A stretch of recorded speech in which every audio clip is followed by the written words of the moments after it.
Welcome to Truth Seeker 1. Imagine standing on the edge of a new era, where the sands of Arabia are stained with the remnants of a dying age.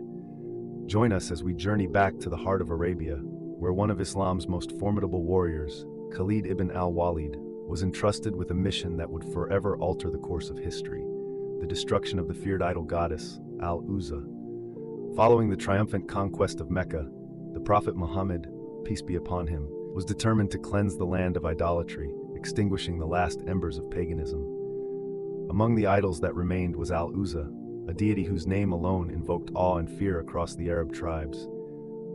The Prophet knew this was no ordinary task and called upon his most trusted general, Khalid ibn al-Walid. With his heart resolute and his faith unshakable, Khalid set out for the valley of Nakhla, a place veiled in superstition and mystery. As he and his warriors neared the sanctuary, the atmosphere grew heavy, thick with the weight of unseen forces. The temple loomed before them, a grim reminder of the past. In a swift and decisive strike, Khalid and his men tore down the idol of Al-Uzza, reducing it to rubble. But as they turned to leave, a chill ran down their spines. Something felt unfinished, incomplete. Returning to the Prophet Muhammad, peace be upon him, Khalid proudly recounted his victory.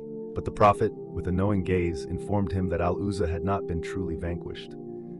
The true essence of the idol, the dark spirit that had held sway over so many, remained. Undeterred, Khalid prepared himself for a return to Nakhla. This time, the stakes were higher. He knew he was not merely facing stone and wood, but a force that had ruled over the hearts of men for generations.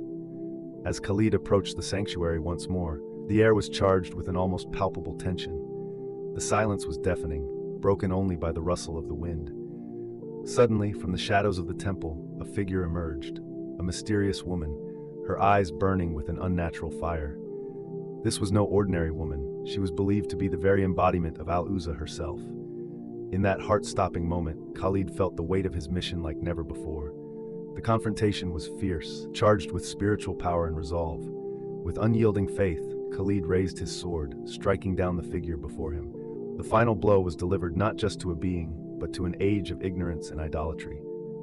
Returning to the Prophet, Khalid reported his triumph. This time, there was no doubt. Al-Uzza and all she represented had been utterly destroyed. The last vestiges of idolatry in Arabia crumbled, clearing the path for the light of Islam to shine unfettered. This was more than a victory. It was a turning point, a moment that would resonate through the ages. The spiritual landscape of Arabia had been irrevocably transformed, marking the dawn of a new era. Thank you for watching.